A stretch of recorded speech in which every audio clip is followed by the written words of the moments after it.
आजादी के अमृत काल में 2047 में जब देश आजादी के 100 साल मनाएगा, उस समय दुनिया में भारत का तिरंगा झंडा विकसित भारत का तिरंगा झंडा होना चाहिए।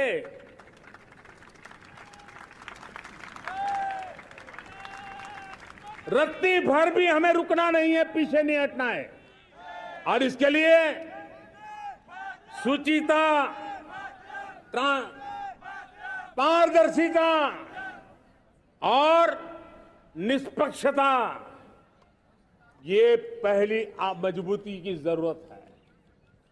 हमें उस मजबूती को जितना ज्यादा खाद पानी दे सकते हैं, संस्थाओं के माध्यम से दे सकते हैं, नागरिक के नाते दे सकते हैं, परिवार के नाते दे सकते हैं, ये हमारा सामूहिक दायित्व होना चाहिए। और इसलिए पिछले 75 साल का इतिहास देखिए, भारत के सामर्थ्य में कोई कमी नहीं थी। अरे जो देश कभी सोना की चिड़िया कहा जाता था, वो देश क्यों न फिर से उस सामर्थ्य को लेकर के खड़ा हो सकता है। मेरा अटूट विश्वास है साथियों, मेरे प्रिय परिवारजनों, मेरा अखंड अटूट एक निष्ठ विश्वास है कि 2047 में जब देश आजादी के 100 साल मनाएगा, मेरा देश विकसित भारत बन के रहेगा। और ये मैं मेरे देश के सामर्थ्य के आधार पर कह रहा हूं, मेरे उपलब्ध संसाधनों के आधार पर कह रहा हूं, और सबसे ज्यादा 30 से कम आयु वाली मेरी युवा शक्ति के भरोसे कह रहा हूं, मेरी माताओं बहनों के सामर्थ्य के भरोसे कह रहा हूं। लेकिन उसके सामने अगर कोई रुकावट है, कुछ विकृतियां पिछले 75 साल में ऐसे घर कर गई है, हमारी समाज व्यवस्था का ऐसा हिस्सा बन गई है कि कभी कभी तो हम आंख भी बंद कर देते हैं। अब आंख बंद करने का समय नहीं है। अगर सपनों को सिद्ध करना है, संकल्प को पार करना है, तो हमें ये आंख मिचौली बंद करके, आंख में आंख मिला करके 3 बुराइयों से लड़ना बहुत समय की मांग है। हमारे देश की सारी समस्याओं की जड़ में भ्रष्टाचार ने दिमक की तरह देश की सारी व्यवस्थाओं को, देश के सामर्थ्य को पूरी तरह नोच लिया है। भ्रष्टाचार से मुक्ति, भ्रष्टाचार के खिलाफ जंग हर इकाई में, हर क्षेत्र में।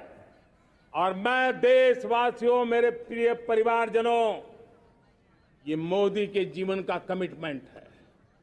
ये मेरे व्यक्तित्व का एक कमिटमेंट है कि मैं भ्रष्टाचार के खिलाफ लड़ाई लड़ता रहूंगा।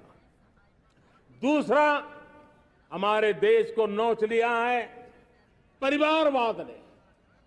इस परिवारवाद ने देश को जिस प्रकार से जकड़ के रखा है, उसने देश के लोगों का हक छीना है। और तीसरी बुराई तुष्टीकरण की है। ये तुष्टीकरण में भी देश के मूलभूत चिंतन को, देश के सर्व समावेशक हमारे राष्ट्रीय चरित्र को दाग लगा दिए हैं, तहस नहस कर दिया है इन लोगों ने।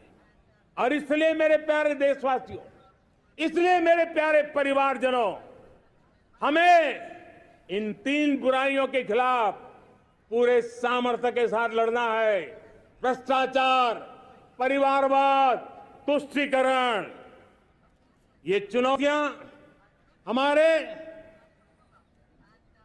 ये ऐसी चीजें पनपी है जो हमारे देश के लोगों का जो आकांक्षा है उसका दमन करती है। हमारे देश के कुछ लोगों के पास जो छोटा मोटा सामर्थ्य है उसका शोषण करती है। ये ऐसी चीजें हैं जो हमारे लोगों की आशा आकांक्षाओं को सवाल या निशान में गाड़ देती है। हमारे गरीब हो, हमारे दलित हो, हमारे पिछड़े हो, हमारे पसमानदा हो, हमारे आदिवासी भाई बहन हो, हमारी माताएं बहनें हो, हमने सबने उनके हकों के लिए इन 3 बुराइयों से मुक्ति पानी है। हमें भ्रष्टाचार के खिलाफ एक नफरत का माहौल बनाना है। जैसे गंदगी हमें नफरत पैदा करती है ना, मन में गंदगी पसंद नहीं है, ये सार्वजनिक जीवन की इससे बड़ी कोई गंदगी नहीं हो सकती। और इसलिए हमारे स्वच्छता अभियान को एक नया मोड़ ये भी देना है कि हमें भ्रष्टाचार से मुक्ति पानी है। सरकार टेक्नोलॉजी से भ्रष्टाचार की मुक्ति के लिए बहुत प्रयास कर रही है। आपको जानकर के हैरानी होगी, इस देश में पिछले 9 साल में एक काम मैंने ऐसे किया, आंकड़ा सुनोगे तो लोगों का मोदी ऐसा करता है जैसे 10 करोड़ लोग करीब करीब जो गलत फायदा उठाते थे वो मैंने रोक दिया। तो आप में से कोई कहेगा आपने लोगों से अन्याय कर दिया। जी नहीं, ये 10 करोड़ कौन लोग थे? ये 10 करोड़ वो लोग थे जिनका जन्म ही नहीं हुआ था और उनके नाम पर उनके विडो हो जाते थे, वो वृद्ध हो जाते थे, वो दिव्यांग हो जाते थे, फायदे लिए जाते थे।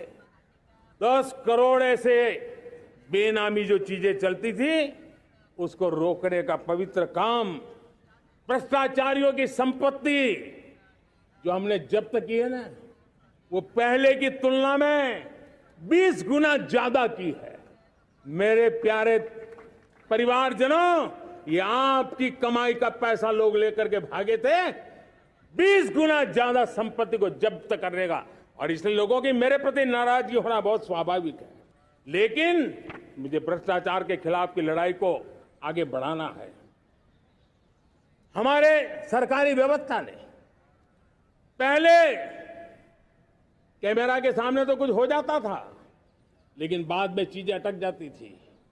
हमने पहले की तुलना में कई गुना ज्यादा अदालत में चार्जशीट की है और अब जमानतें भी नहीं मिलती हैं।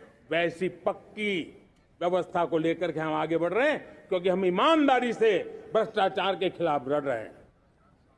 आज परिवारवाद और तुष्टीकरण, इसने देश का बहुत बड़ा दुर्भाग्य किया है। अब लोकतंत्र में ये कैसे हो सकता है कि पॉलिटिकल पार्टी, और मैं विशेष बल दे रहा हूं पॉलिटिकल पार्टी, आज मेरे देश के लोकतंत्र में कैसी विकृति आई है जो कभी भारत के लोकतंत्र को मजबूती नहीं दे सकती। और वो क्या है बीमारी? परिवारवादी पार्टियां। और उनका तो मंत्र क्या है? Party of the family, by the family and for the family. इनका तो जीवन मंत्र यही है कि उनकी पॉलिटिकल पार्टी, उनका राजनीतिक दल परिवार का, परिवार के द्वारा और परिवार के लिए, परिवारवाद और भाई भतीजावाद प्रतिभाओं के दुश्मन होते हैं, योग्यता को नकारते हैं, सामर्थ्य को स्वीकार नहीं करते हैं। और इसलिए परिवारवाद इस देश के लोकतंत्र की मजबूती के लिए उसकी मुक्ति जरूरी है। सर्वजन हिताय सर्वजन सुखाय, हर किसी को हक मिले इसलिए, और सामाजिक न्याय के लिए भी ये बहुत। उसी प्रकार से तुष्टीकरण ने सामाजिक न्याय का सबसे बड़ा नुकसान किया। अगर सामाजिक न्याय को तबाह किसने किया है तो ये तुष्टीकरण की सोच, तुष्टीकरण की राजनीति, तुष्टीकरण का सरकारी योजनाओं का तरीका, इसने सामाजिक न्याय को मौत के घाट उतार दिया है। और इसलिए हमें तुष्टीकरण, भ्रष्टाचार, ये विकास का सबसे बड़ा दुश्मन है। अगर देश विकास चाहता है, देश 2047 विकसित भारत का सपना का साकार करना चाहता है, तो हमारे लिए आवश्यक है कि हम किसी भी हालत में देश में भ्रष्टाचार को सहन नहीं करेंगे।